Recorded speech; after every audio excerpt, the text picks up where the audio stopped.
بسم اللہ الرحمن الرحیم۔ السلام علیکم ناظرین، یاجوج ماجوج کا مکمل واقعہ لے کر آیا ہوں۔ یاجوج ماجوج کا ظہور، یاجوج ماجوج کون ہے، آئیے مکمل واقعہ سنتے ہیں۔ چینل پہ نئے ہیں تو چینل کو سبسکرائب کریں، شیئر کریں۔ محترم ناظرین، قرآن مجید واضح طور پر گواہی دیتا ہے یاجوج ماجوج دو وحشی خونخوار قبیلوں کے نام تھے۔ وہ لوگ اپنے ارد گرد بہت زیادتیاں، ظلم و ستم کرتے تھے۔ مفسر علامہ طبائی نے المیزان میں لکھا ہے کہ توریت کی ساری باتوں سے مجموعی طور پر معلوم ہوتا ہے یاجوج ماجوج ایک کئی بڑے بڑے قبیلے تھے۔ یا شمالی ایشیا کے دور دراز علاقے میں رہنے والے جنگجو، غارت گیری اور ڈاکو قسم کے لوگ تھے۔ تقریباً روز کا معمول بن چکا تھا کہ پہاڑ کی دوسری جانب سے بدہیت وحشی خونخوار یاجوج ماجوج بڑی تعداد میں آ کر مہذب انسانی دنیا پر حملہ آور ہوتے تھے اور ہر چیز تباہ و برباد کر ڈالتے تھے۔ ان کے لیے انسانوں کو ہلاک کرنا، مال مویشی لوٹنا اور کھیت کھلیان تباہ کرنا ایک عام سی بات تھی۔ لوگ نہایت ہی خوف کی حالت میں اس زمینی آفت سے نجات کے لیے اپنے رب سے گر گرا کر دعائیں کرتے تھے۔ ایک صبح جب وہ سو کر اٹھے تو انہوں نے دیکھا کہ ہزاروں کی تعداد میں ایک عالیشان اجنبی فوج ان کے کھلے میدانوں میں خیمہ زن ہے۔ پہلے تو وہ حیران اور خوف زدہ ہوئے، لیکن پھر قوم کے چند سردار اور جنگجو لشکر کو اپنے لیے غیبی مدد اور نجات دہند سمجھتے ہوئے لشکر کی جانب گئے اور سپہ سالار سے ملنے کی خواہش ظاہر کی۔ اجازت کے بعد مقامی سرداروں کو فوج کے سپہ سالار کے خیمے میں پیش کیا گیا۔ سپہ سالار نے معززین شہر کو خوش آمدید کہتے ہوئے یقین دلایا کہ ان کی فوج ان کے علاقوں میں قبضہ کرے گی، نہیں ان کے مالی مویشی اور کھیت کھلیان کو کوئی نقصان پہنچائیں گی۔ مقامی سردار جنگی لباس میں ملبوس فوج کے سپہ سالار کا حسن اخلاق اور طرز مہربانی دیکھ کر مطمئن ہو گئے، لیکن جب اس کے سامنے یہ بات لائی گئی وہ دنیا کے عظیم بادشاہ ذوالقرنین سے ہم کلام ہونے کا شرف حاصل کر رہے ہیں تو بہت حیران ہوئے اور دل میں سوچنے لگے کہ شاید یہ شخص قدرت کی جانب سے ہمارے لیے نجات دہند بن کر آیا ہے۔ سرداروں کو سوچ میں گم دیکھ کر ذوالقرنین نے کہا، اے میرے قابل احترام دوستو، ویسے تو میں اپنی بادشاہت سے بہت دور دیار غیر ایک سفر پر ہوں، لیکن اگر میں آپ لوگوں کی کوئی خدمت کر سکوں تو مجھے خوش ہوگی۔ بس یہی وہ لمحہ تھا کہ جب ان کی دلی خواہش ان کے لبوں پر آ گئی۔ ان سب نے ایک دوسرے کی جانب دیکھا اور پھر ایک شخص بولا، اے مہربان بادشاہ، اس پہاڑ کے دوسرے جانب یاجوج ماجوج نام کی قوم رہتی ہے جو زمین پر بہت فساد مچانے والے لوگ ہیں۔ اگر ہم آپ کو کچھ خراج ادا کریں تو کیا اس کے عوض آپ ہمارے اور ان کے درمیان ایک دیوار تعمیر کر دیں گے؟ بادشاہ نے کہا کہ میرے قابل احترام دوستو، رب نے مجھے جو کچھ دے رکھا ہے وہ بہت بہتر ہے، البتہ اگر تم لوگ میری مدد قوت و طاقت سے کرو تو میں تمہارے اور ان کے درمیان ایک مضبوط دیوار تعمیر کر دوں گا۔ ذوالقرنین نے دونوں پہاڑوں کے سروں کے درمیان جو خلا تھا اسے لوہے کی بڑی موٹی چادروں کے ساتھ پر کر دیا، پھر چادروں کو خوب گرم کر کے ان پر پگھلا ہوا لوہا، تانبا اور سیسا ڈال کر اسے مضبوط سے بند کر دیا، جس سے عبور کر کے یاجوج ماجوج کا دوسری طرف انسانی آبادیوں میں آنا ناممکن ہو گیا۔ ڈاکٹر اسرار احمد تحریر فرماتے ہیں کہ اس دیوار کے آثار بحیرہ کیسین کے مغربی ساحل کے ساتھ داریال اور دربند کے درمیان اب بھی موجود ہے۔ یہ دیوار 50 میل لمبی، 29 فٹ اونچی اور 10 فٹ چوڑی، آج سے سینکڑوں سال پہلے لوہے اور تانبے کی اتنی بڑی دیوار تعمیر کرنا یقیناً ایک بہت بڑا کارنامہ تھا۔ داریال روس اور جارجیوا کے درمیان ایک دریائی گھاٹی ہے۔ داریال اور دربند کا درمیانی راستہ کوہستانی دروں پر مشتمل ہے۔ حضرت مولانا انور شاہ کشمیری اپنی کتاب عقیدۃ الاسلام میں تحریر فرماتے ہیں کہ مختلف ادوار میں مفسد اور وحشی انسانوں کی طاقت و تاراج سے حفاظت کے لیے زمین پر بہت سی جگہوں پر سدین دیوار تعمیر کی گئی ہے۔ حضرت مولانا حفظ الرحمان سیوہاروی نے اپنی کتاب قصص القرآن میں فرمایا کہ یاجوج ماجوج کی طاقت و تاراج اور شر و فساد کا دائرہ اتنا وسیع تھا کہ ایک طرف کا کہ بسنے والے نیچے بسنے والے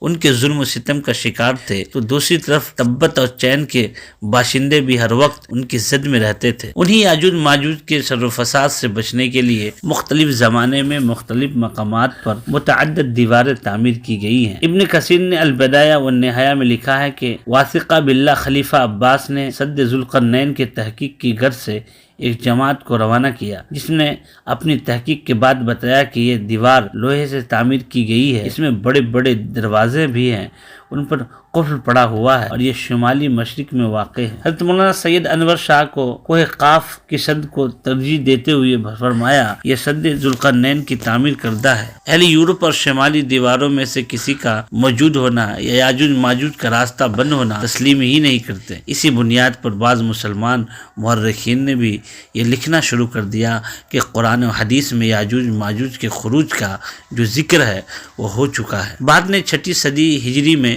قوم تتاری کی طوفانی یلغار کو یاجوج ماجوج قرار دے دیا، اور بعد نے دنیا پر غالب آ جانے والی قومیں روس، چین، یورپ اور امریکہ کو یاجوج ماجوج کہہ کر اس باب کو بند کر دیا۔ علامہ شہاب الدین محمود آلوسی نے اپنی تفسیر روح المعانی میں تتاریوں کو یاجوج ماجوج قرار دینے والوں کی سختی سے تردید کرتے ہوئے کہا، فرمایا کہ ایسا خیال کرنا کھلی گمراہی اور نصوص حدیث کی مخالفت ہے۔ البتہ یہ فتنہ یاجوج ماجوج کی فتنے سے مشابہ ضرور ہے۔ قرآن مجید اور حدیث میں یاجوج ماجوج کے خروج کو قرب قیامت کی ایک بڑی علامت قرار دیا گیا ہے، اور ان کے خروج کا وقت حضرت عیسیٰ علیہ السلام کے نزول کے بعد بتایا گیا ہے۔ حضرت علامہ انور شاہ کشمیری مزید فرماتے ہیں کہ اہل یورپ کی اس دلیل میں کوئی وزن نہیں ہے۔ ہم نے ساری دنیا میں چھان ماری ہے، ہمیں اس دیوار کا سراغ نہیں ملا، لیکن اول تو یہ خود ان لوگوں ہی کی تصریحات میں موجود ہے جن میں وہ کہتے ہیں کہ سیاحت اور تحقیق کے انتہائی معراج پر پہنچنے کے باوجود آج بھی بہت سے ایسے جنگل، دریا، جزیرے اور صحرا پوشیدہ ہے جن کا ہم کو علم نہیں۔ دوسرے اس بات کا بھی احتمال بعید نہیں کہ اب یہ دیوار موجود ہونے کے باوجود پہاڑوں کے گرنے اور باہم مل جانے کے سبب ایک پہاڑ کی صورت اختیار کر چکی ہو، لیکن سد ذوالقرنین کی تا قیامت باقی رہنے پر بڑا استدلال تو قرآن کریم کی ان الفاظ سے کیا جاتا ہے۔ ترجمہ: قیامت کے قریب جب یاجوج ماجوج کے نزول کا وقت آ جائے گا تو اللہ تعالیٰ اس آہنی دیوار کو ریزہ ریزہ کر کے زمین کی برابر کر دے گا۔ چنانچہ دیواری ذوالقرنین کے تعلق سے ہمارا پختہ عقیدہ ہے، قیامت کے قریب اللہ تعالیٰ اس دیوار کو ڈھا دے گا اور یاجوج ماجوج کا خروج ہو جائے گا۔ یاجوج ماجوج کا تعارف: حضرت ابن عباس رضی اللہ تعالیٰ عنہ حضرت نوح علیہ السلام کے 4 بیٹوں کا ذکر فرماتے ہیں جن کے نام سام، حام، یافس اور کنعان ہیں۔ کنعان طوفان نوح میں غرق ہو گیا تھا، عرب اسے یام کے نام سے جانتے ہیں۔ سام کی اولاد کے رنگوں میں سفید اور گندمی رنگ شامل ہے۔ سام سے اقوام عرب، فارس اور روم وغیرہ پیدا ہوئے۔ ابن عباس فرماتے ہیں کہ اللہ تعالیٰ نے موسیٰ علیہ السلام کے پاس وحی بھیجی، اے موسیٰ، تو اور تیری قوم اہل جزیرہ اور اہل عام یعنی بالائی عراق کے باشندے کے سام بن نوح علیہ السلام کی اولاد ہیں۔ سام کی اولاد نے بابل سے نکل کر مجہول کی زمین میں قیام کیا، زمین کا مرکز یہی ہے۔ اسی قوم کو اللہ تعالیٰ نے پیغمبری، نبوت، کتاب، شریعت، حسن و جمال، گندم گونی اور گورا رنگ عطا فرمایا۔ محمد بن السائب فرماتے ہیں کہ ہندی قوم کے ایک بیٹے کا نام مکران تھا۔ سمرہ رضی اللہ تعالیٰ عنہ سے روایت ہے کہ رسول اللہ صلی اللہ علیہ وسلم نے فرمایا کہ نوح علیہ السلام کے بیٹوں میں عربوں کے ابو الابا سام ہے، یعنی ان سب میں خیر و فلاح ہے۔ حضرت سعید بن مسیب فرماتے ہیں کہ حام سے قوم سوڈان، بربر اور قبط پیدا ہوئے۔ یہ تینوں قومیں مصر کے ہیں۔